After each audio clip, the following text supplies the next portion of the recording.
Hello my beautiful people, welcome back to my channel Snehal her story. So आज मला तुमच्यासोबत माझी काहीतरी खूप इमोशनल आणि इम्पॉर्टंट टॉपिकवरची स्टोरी शेअर करायची आहे. That is how to become confident and independent. मी याच्यात तुम्हाला काही की पॉईंट्सही सांगेल आणि माझ्या लाईफची जी जर्नी होती from introvert to confident girl and extrovert girl, so मी तुमच्यासोबत शेअर करणार आहे. आय होप तुम्हाला याच्याने काही हेल्प होईल. So how to become confident याचे काहीतरी की पॉईंट्स आहेत माझ्याकडे. सो ते की पॉईंट्स तुम्हाला नक्की उपयोगात पडतील. सो स्टे ट्यून आणि व्हिडिओ शेवटपर्यंत नक्की बघा. So how to become confident ह्या जर्नीमध्ये एक इम्पॉर्टंट टॉपिक आहे, तो म्हणजे self identity. So self identity create कशी करायची? फर्स्ट म्हणजे तुमचं एक ओपिनियन असलं पाहिजे, एक तुमची कुठली तरी हॉबी असली पाहिजे, एक तुमचा लाईफ जगण्याचा कुठला तरी पर्पज असला पाहिजे. म्हणजे तुम्ही कुणाची मदर आहात, कुणाची आई आहात, कुणाची डॉटर इन लॉ आहात, कुणाची डॉटर आहात, हे सगळं अपार्ट फ्रॉम तुमच्यासोबतचं जे रिलेशन आहे आणि तुमची एक जी युनिक आयडेंटिटी आहे, तुमचं कुठल्या तरी एका गोष्टीवर एक ओपिनियन असला पाहिजे, तुमचं एका गोष्टीवर कुठला तरी व्हॉइस असला पाहिजे, ते खूप मॅटर करतं आज जगात. So that is your self identity. So self identity ही काही एका दिवसात नाही येत. सो त्याची एक जर्नी असते, एक एज असतं आणि ते आपण आपल्या एक्सपिरियन्सेसमधून, फेल्युअर्समधून, एक्सप्लोजरमधून आपण लर्न करत असतो. सो माझी आयडेंटिटी अशी आहे की मी 7 इयर्स मला कॉर्पोरेटचा एक्सपिरियन्स आहे. ॲज अन IT इंजिनियर मी वर्क करते. ही झाली माझी professional identity. But professional identity एक तुमचं करिअर असणं हे खूप जास्त इम्पॉर्टंट आहे आजच्या सेंचुरीमध्ये. ॲज अन वुमेनसाठी हे वर्ल्ड बऱ्यापैकी डिफिकल्ट आहे. तुम्ही अग्रीच करू शकतात ह्या गोष्टीवर. सो सेल्फ डिपेंडंट आणि म्हणजे तुमचं करिअर असणं हे खूप इम्पॉर्टंट आहे. So which is your self identity.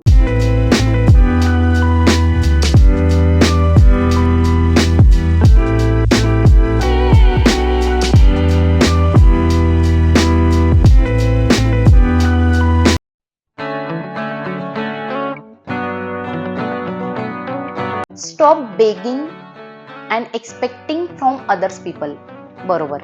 So जेव्हा तुम्ही कॉन्फिडंट बनतात आणि स्ट्रॉंग बनतात ना, तेव्हा तुम्ही स्टॉप करतात लोकांकडे रिक्वेस्ट करायचं, बेगिंग करायचं, खूप कंटिन्युअसली हेल्प मागण्याचं. बिकॉज जेव्हा तुम्ही खूप जास्त हेल्प मागतात किंवा बेग करतात लोकांकडे, त्यावेळेस काय होतं ना, समोरचा तुम्हाला एकतर खूप वीक समजतो, ऑलवेज अवेलेबल समजतो आणि त्यांच्या लाईफमध्ये तुमची व्हॅल्यू कुठेतरी कमी होते आणि त्यामुळे आपल्याला खूप जास्त त्रास होतो. की आणि एक्सपेक्ट करणं म्हणजे काय झालं की याने हे असं का केलं, याने तसं का केलं, ती असं करू शकली असती.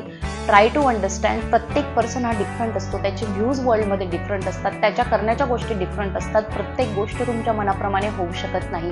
सो तुम्ही जेवढं एक्सपेक्ट कमी करणार तेवढं तुमच्या लाईफमध्ये इझी होईल आणि तुम्ही प्रोडक्टिव्ह गोष्टी करू शकणार आणि पुढे जाणार आणि कॉन्फिडंट असणार. जास्त डिपेंड नाही. हेल्प घेणं he is a different thing, but constantly कोणाला कधी कोणी इमोशनल नीडसाठी बेक करतं, कोणी लवसाठी बेक करतं, कोणी फायनान्सेससाठी बेक करतं.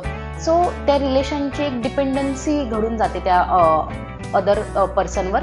सो बेटर आहे की तुम्ही तुमचं डिपेंडंट असाल, फायनान्शियली म्हणाल, इमोशनली म्हणाल. ऑब्व्हियसली इमोशनल सपोर्ट लागतो, बट एक मॅच्युरिटी तुम्ही तुमच्यात आणू शकतात की बेगिंग करणं स्टॉप करा. एखाद्याला जायचं असेल ना तर लेट गो करायचा ॲटिट्यूड तुमच्यामध्ये ॲडॉप्ट करा. त्याला जायचं आहे तर तो असंही कसंही जाईल, तो पर्सन किंवा ती व्यक्ती किंवा ती गोष्ट, तो जॉब म्हणा, ते ड्रीम म्हणा. ओके, बट म्हणजे ट्राय करा की तुम्ही बेक कमी कराल आणि एक्सपेक्ट कमी कराल. त्याने काय होईल, तुमचा कॉन्फिडन्स ऑटोमॅटिकली बूस्ट होईल आणि तुम्ही ऑटोमॅटिकली इंडिपेंडंट बनाल. ही सेकंड स्टेप तुम्ही नक्की फॉलो करा.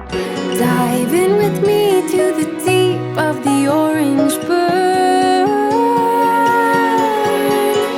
and lay in the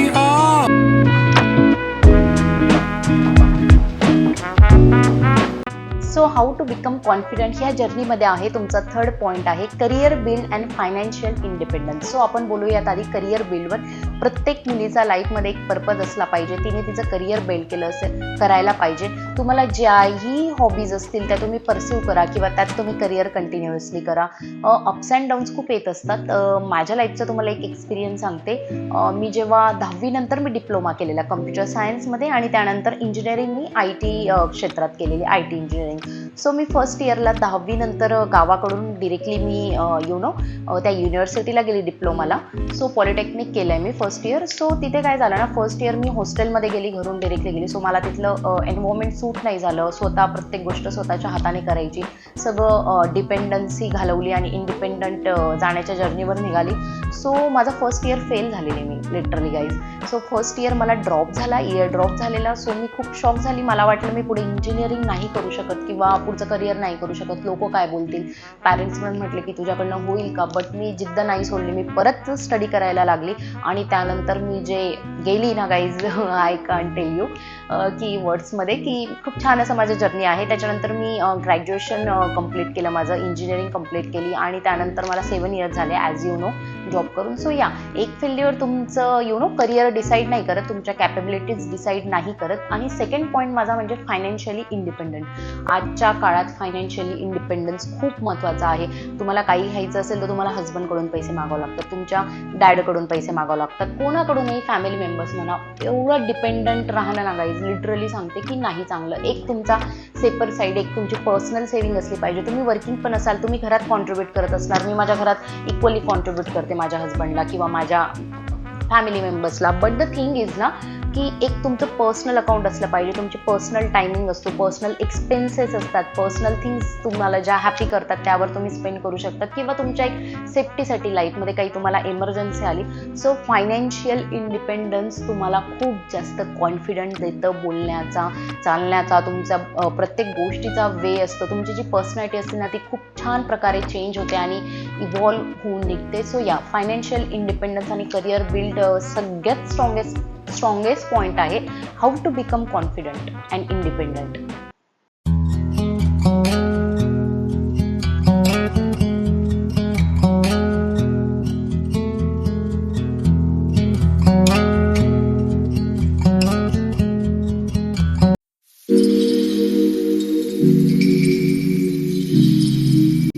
dressing well and grooming. Okay, so तुम्ही काय ड्रेस घालतात, कसे ड्रेस घालतात, मीन्स तुम्ही कसा अटायर करतात, ते खूप इम्पॉर्टंट आहे तुमच्या कॉन्फिडंट बुस्टअपमध्ये. ओके, सो काही लोक काय करतात, घरात राहायचं असतं राईट लेडीजला.